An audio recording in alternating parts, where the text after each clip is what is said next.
안녕하십니까, 문틀란TV입니다. 일부 여론조사에 의하면 특히 서울 같은 경우는 민주당의 지지율이 국민의힘의 반토막, 절반밖에 안 되는 이런 여론조사 결과도 나타나고 있습니다. 서울과 수도권이 아무래도 지역구 의석이 가장 많은 곳이죠. 여기서 어떤 정당이 승리하느냐에 따라서 승패는 결정된다, 이렇게 볼 수가 있겠습니다. 한국갤럽 여론조사, 근데 이 지역별로 보게 되면 서울, 인천, 경기, 서울 같은 경우 국민의힘이 39, 그 다음에 민주당이 27호, 무려 12%포인트나 서울에서 국민의힘이 앞선 걸로 이렇게 되어 있습니다.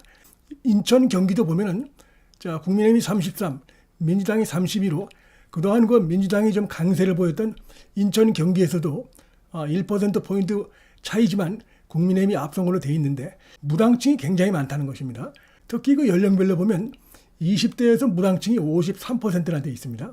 30대도 43%나 되기 때문에 이런 상황에서 어느 정당이 안심할 수 없고 자만할 수 없는 상황이다, 이렇게 볼 수 있고, 이런 그 무당층의 비율은 지금 9개월 남겨놓은, 지난 20대 9개월 남겨놓은 시점에서의 무당층 비율과 비교해도 굉장히 높다, 이렇게 지금 비교가 되고 있습니다. 이거는 NBS 조사, 민주당은 5%포인트를 하락해가지고 23%로 이 NBS라는 기관이 조사를 시작한 이래로 가장 낮은 수치를 보였습니다. 서울과 인천, 경기만 보시면 서울의 경우 더불어민주당이 16, 국민의힘이 31호, 서울에서 더불어민주당이 국민의힘이 절반밖에 되지 않습니다. 10%대, 서울도 지역구 의석수가 굉장히 많은데 서울에서 불과 10%대에 불과하다. 인천, 경기도 보면 25대 29로 지금 국민의힘이 앞선 것으로 이렇게 돼 있는데, 여기도 보면 무당층이 굉장히 많다는 것입니다. 서울도 42, 인천, 경기도 38, 이렇게 지금 되어 있기 때문에 어느 정당이라도 안심할 수 없는 게, 현재 시점에서 내년 총선에서 정부 여당 지원이냐 아니면은 정부 여당 견제냐 물어봤을 때 이번 조사에서는 42대 43으로 거의 같게 나왔습니다. 1%포인트 격차로. 전체적으로 보면 굉장히 팽팽하게 붙어 있다. 정부 여당 지원할 것이냐, 정부 여당 견제냐, 이렇게 물어봤을 때 굉장히 팽팽하게 맞서 있다는 것입니다. 이런 상황이 선거 앞두고도 계속 이어진다고 하면은 결국 이제 선거 한 2달, 1달 이렇게 남겨놓고 어느 정당이 결정적으로 실수를 많이 하느냐, 물론 긍정적으로 국민들의 사랑을 받는, 지지를 받는 그런 걸 어느 정당이 더 많이 하느냐, 이거 가지고 경쟁이 되면 물론 제일 좋겠습니다만은, 만약에 이제 그런 것이 좀 없다고 하면은 어느 정당이 덜 미움을 받느냐, 국민들로부터 덜 비판을 받느냐, 즉 어느 정당이 더 이 악재를 갖다가 만들어내느냐, 실수를 하느냐, 이거에서 총선 결과가 크게 영향을 받을 수도 있다, 이런 거 전망도 가능한 상황입니다. 20대 선거에서 이 선거 앞두고 9개월 정도 되는 이 상황에서 이렇게 무당층이 높은 경우는 이게 지금 거의 처음이 아닌가, 이런 얘기도 나오고 있고, 20대 총선을 9개월 앞둔 2019년 7월 셋째 주 갤럽 조사에서 무당층은 24%에 불과했습니다. 그때에 비하면 굉장히 높은 수치다. NBS도 최근 6개월간 이제 무당층은 20% 후반에서 30% 초반이었는데 지금 39%를 기록했습니다. 그래서 이 NBS에서의 최근 6개월 무당층 변화를 보시면 출렁임은 있지만 이렇게 올라가고 있다.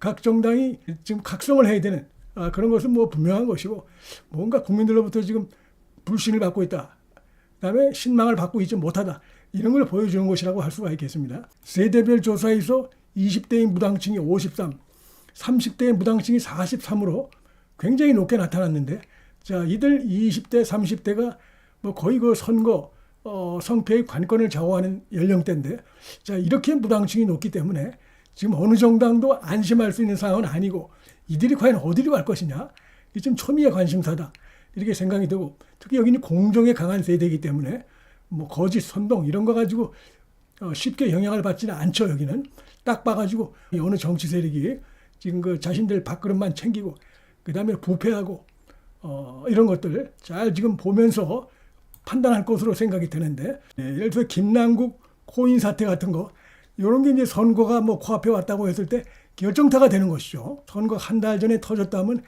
이 민주당은 박살나는 겁니다, 한마디로. 그러니까 이런 것들이 어느 정당이 이런 그 악재를 더 많이 만들어내느냐, 이 싸움이 될 수 있겠다. 현재 보면은 좀 더 봐야겠지만 지금 이제 김남국 같은 경우 의원 제명이 지금 권고가 나왔는데 지금 이제 들리는 말에 의하면 공직자 재산 신고를 회피하기 위한 그런 것이 발각됐다. 특히 12월 말에 특정인의 평소보다 훨씬 많은 수십억 원어치를 집중 거래한 이런 것들이 드러났다. 기본적으로 이 김남국이가 조사에 제대로 협조도 하지 않고 매우 오만한 자세를 보였죠. 누가 봐도. 자기는 뭐 법적으로 잘못한 게 없다. 자기에 대해서 비판하는 세력들을 뭐 오히려 고소 고발을 하는 이런 행태들 아주 고개 뻣뻣이 쳐들고 내가 뭘 잘못했느냐, 자기가 뭘 잘못했는지를 모르고 있는 완전히 그 도덕 윤리의식이 마비된 이런 부분이 다 겹쳐져 가지고 의원직 제명으로 나온 것이다, 이렇게 볼 수가 있겠어요. 이런 거 사건들이 예를 들어서 이제 선거 앞두고 큰 선거 앞두고 한 달이고 두 달 전에 터지면은 뭐 작살나는 거죠, 그 정당은. 그래서 전체적으로 9월 정기국회 이전에 이 김남국의 의원직 제명 이 가부가 결정이 될 것 같습니다. 근데 지금 보니까 민주당에서 지금 현재 탈당 사태인데 그래도 친정이 민주당이죠, 김남국이. 그러니까 친정을 믿고 있는 것 같아요. 민주당도 은근히 지금 이 김남국 제명에 대해서 뭔가 방관하는 이런 행태를 보이고 있어요. 지금 국민들은 상당히 분노하고 있고 국민의힘도 마찬가지인데 지금 민주당에서 나오는 얘기 보면은 뭐 여전히 그 이 내 새끼 감싸기 하는 이런 그 발언들이 나오고 있어서 이러니까 민주당이 지지율이 점점 서울과 수도권에서 하락하고 있는 것이죠. 거기다가 이 장경태 같은 이런 친구들은 뭐가 문제냐? 김남국이 뭐가 문제냐? 김남국보다도 문제가 심각한 의원들이 많다. 그러면서 무슨 공정성, 공평성, 형평성을 따지는 그다음에 자기 편이라고 해서 그냥 감싸고 도는 이런 그 행태의 발언들을 하고 있어요. 어떻게 하다 보니까 배지 달고 들어와가지고 그냥 공격만 하는, 그것도 가짜 뉴스를 공격만 하는 이런 거 가지고 언론을 좀 타고 이러다 보니까 이 지금 완전히 정치인이 어때야 되는가, 국회의원의 배지의 무게가 얼마나 무거운 것이야 이런 걸 전혀 모르는 이런 친구들이 지금 그런 친구 중에 하나가 아닌가 이런 생각이 들고, 자, 이런 것들이 지금 쌓여가고 있다고 봅니다. 물론 이제 총선은 9개월 남았지만 이게 다 쌓여가는 것이고 이런 것들이 제곡제곡 지금 뭐 이재명 리스크, 돈봉투 리스크, 뭐 노웅래 등등해서 민주당 정권 때 저질렀던 돈 받아먹었던 민주당의 의원들 체포 동의안 뒤에 숨은 이들이 지금 굉장히 많은데 그다음에 정책적으로 문제 많은 짓들을 많이 하고 이런 것들이 이제 쭉 쌓여가고 있다고 봅니다. 이러다 보면 이제 크게 터지는 것이죠. 갑자기 크게 터지는 게 아니라 이런 것들이 쌓이면서 크게 터지는 것이다. 200명만 나오면 200명이 찬성하면은 제명안이 가결이 되는 것이죠. 국민의힘은 뭐 거의 찬성할 것이고 정의당도 찬성 쪽으로 상당 부분 돌아설 걸로 보입니다. 민주당에서 뭐 100명 가까이, 100명까지는 아니라도 뭐 한 8, 90명 정도만 나오면은 이게 지금 통과되는 것인데 지금 뭐 요즘 민주당의 내부 상황을 보면 불가능하지 않다 생각이 됩니다. 내년 4월 총선은 제일 좋은 것은 각 정당이 좋은 정책을 가지고 국민들 앞에서 경쟁하는 이런 것이 제일 좋은데 지금 애초부터 민주당은 그런 거 싹수가 없습니다. 이재명이라는 이자가 이제 대표로 있다 보니까 또 워낙 퍼주기, 포퓰리즘 뭐 이런 것만 하다 보니까 그런 거 경쟁은 애초에 기대할 수 없는, 그런 걸 기대할 수 없는 게 민주당이고, 그다음에 이제 이들이 자신들의 그 문제점을 감추기 위해서 김건희 여사 일가에 대해서 거짓 뉴스, 가짜 뭐 이런 거, 후쿠시마 뭐 이런 거짓 선동, 뭐 양평 괴담 이런 거 가지고 하여튼 계속 지금 국민들을 이간질시키고 분열시키고 나라를 혼란스럽게 하고 있는데 결국은 그런 것들이 내년 총선에도 영향을 미칠 것 같다. 지금 누가 잘하냐 이런 거 가지고 경쟁을 한다기보다도 좀 안타깝지만 물론 뭐 아직 단정 지을 수는 없겠으나 어느 세력이 이제 국민들이 볼 때 정말 그 문제가 많은 세력인가, 도덕적으로 법적으로 이런 것들을 국민들이 보고 판단할 가능성이 커졌다. 그래서 크게 보면 이재명 사법 리스크로 대표되는 민주당의 그 부패한 여러 가지 게이트들, 사건들 이런 거, 그다음에 이들이 이제 주구장창 지금 물고 늘어지는 윤석열 대통령의 처가 관련된 거, 뭐 양평 무슨 고속도로 뭐 등등 이런 거 가지고 또 지난 대선처럼 각종 마타도어를 퍼뜨리고 거짓 선동할 가능성이 대단히 높다고 봅니다. 그런 부분에 대해서 국민들이 어떻게 판단할 것인가, 이런 것들이 좀 예상이 되는데 후쿠시마 괴담은 이제 가면 갈수록 그거는 뭐 약발이 가면 갈수록 약해질 것으로 보이고 이제 이 양평 고속도로 괴담 자 요거 가지고 끌 것 같습니다. 이게 왜냐면은 지금 김건희 여사 일가의 땅이 거기 있는데 그 일가 땅이 갑자기 어디를 뭐 누구한테 팔려간다든지 이렇게 되지 않는 이상은 기부를 한다든지 뭐 이렇게 되지 않는 이상은 이게 두고두고 문제가 될 소지가 있다고 봅니다. 고속도로는 지어야 되고 그쪽에 양평 군민뿐이 아니고 뭐 수도권에 많은 또 우리 국민들이 원하는 부분이기 때문에 고속도로는 져야 되는데 그렇다고 김건희 여사 일가의 그 땅이 그 어디 근처에 있다고 해가지고 그걸 피해가지고 양평 쪽의 국민들이 대다수가 반대하는 저 엉뚱한 원안이라고 하는 저 엉뚱한 곳에다가 선을 연결하는 건 그건 또 안 되는 것입니다. 이게 골치 아픈 상황이 돼 있어요. 어떤 여기에 뭐 배후에 뭐가 없다 이것만 가지고 설명하기에는 야당이 집요하게 이거 가지고 계속 물고 늘어지고 거짓 선동을 할 것이기 때문에 이 문제 해법에 좀 골머리가 아플 텐데 어쨌든 이런 거 가지고 내년 총선에서도 상당히 어떤 그 마타도가 좀 시끄럽게 나올 것 같고 최근에 이재명이 바로 그 이화영 자신의 핵심 측근 이화영으로부터 폭로가 나왔죠. 검찰에 나가서 진술을 했는데 결정타가 될 수 있겠다. 뭐 백현동도 그렇고 뭐 여러 가지가 있지만 특히 이 쌍방울 통해서 북한에 대납을 한 300만 불, 500만 불, 800만 불을 대납한 이거를 실토한 자가 바로 이화영이기 때문에 경기도 평화부지사이기 때문에 경기도의 그 대북 사업을 총괄한 그런 자기 때문에 그 위는 바로 이재명이기 때문에 이 이화영이 발언이 미치는 영향이 어마어마합니다.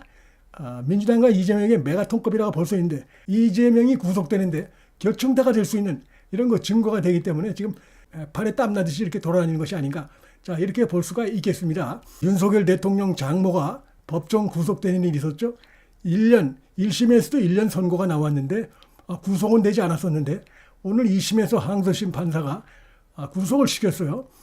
그래서 그 항소심 판사가 그 판결문 내용을 보니까 뭔가 좀 감정이 있는 게 아닌가? 좌파가 아닌가? 이런 생각이 좀 들 정도의 판결문이 아닌가 저는 그렇게 봤는데 어쨌든 간에 그러나 이게 지금 이 장모까지 구속되는데 사실은 그 윤석열 대통령이 현직 대통령인데 어떠한 역할도 하지 않고 있다는 걸 보여주는 것입니다. 법대로 하고 있다. 윤석열 대통령이 이걸 보여주는 것입니다. 그래서 특히 민주당의 그 돈 봉투 받은 자들 이재명 사법 리스크 지금 덕지덕지 붙어있는 이재명 뭐 김남국도 그렇고 특히 이재명은 벌벌 떨 수밖에 없다고 봅니다. 이재명은 특히 뭐 곧 이제 소환되고 뭐 이럴 것인데 지금 재판도 받고 있는데 뭐 얄짤없다. 이런 것을 윤석열 대통령이 오히려 역으로 보여준 측면이기 때문에 더욱더 지금 불안감을 느낄 것이다 이런 생각이 들고 하여튼 이런 것들 전반적으로 지금 당장은 뭐 장모까지 구속이 되고 이렇게 되니까 당장은 이게 윤석열 정부에 대해서 뭔가 마이너스적인 이런 영향을 잠깐 미칠 수도 있겠으나 조금 생각해 보면 윤석열 대통령이 이게 뭐 완전히 대통령 권력을 가지고도 법대로 하는구만. 자신의 장모에 대해서도 법대로 하는구나. 오히려 그것이 긍정적으로 작용할 수도 있다고 보고 그런 것들이 이재명이나 이런 그 민주당 부패 세력을 더 벌벌 떨게 할 수 있다고 보고 하여튼 결론적으로 누가 더 국민들이 볼 때 공정하고 법적으로 법에 맞게 이렇게 합리적으로 그다음에 거짓말하지 않고 나라와 국민을 위해서 진정으로 국정에 임하는가 이걸 국민들이 이제 볼 것이고 거기에 어떤 세력이 예를 들면 민주당이나 이들 세력처럼 툭하면 국민을 속이고 그냥 뭐 나라 재정 가지고 자기 호주머니 쌈짓돈인 양 마구 퍼주는 게 무슨 뭐 경제에 잘하는 것이냐 이렇게 국민들은 전혀 지금 보지 않는 그런 내용 가지고 국민을 속이려고 하는가 이런 것들을 국민들이 다 지금 보고 있다고 생각이 됩니다. 그래서 지금 무당층이 지금 상당히 많이 드러나 있는데 자, 이런 것들을 쫙 보면서 양측을 비교하면서 결국은 판단을 내릴 것이다. 한 표를 행사할 것이다. 이렇게 전망을 할 수가 있겠습니다. 문틀란 TV 여기서 마치겠습니다. 시청해 주셔서 감사합니다.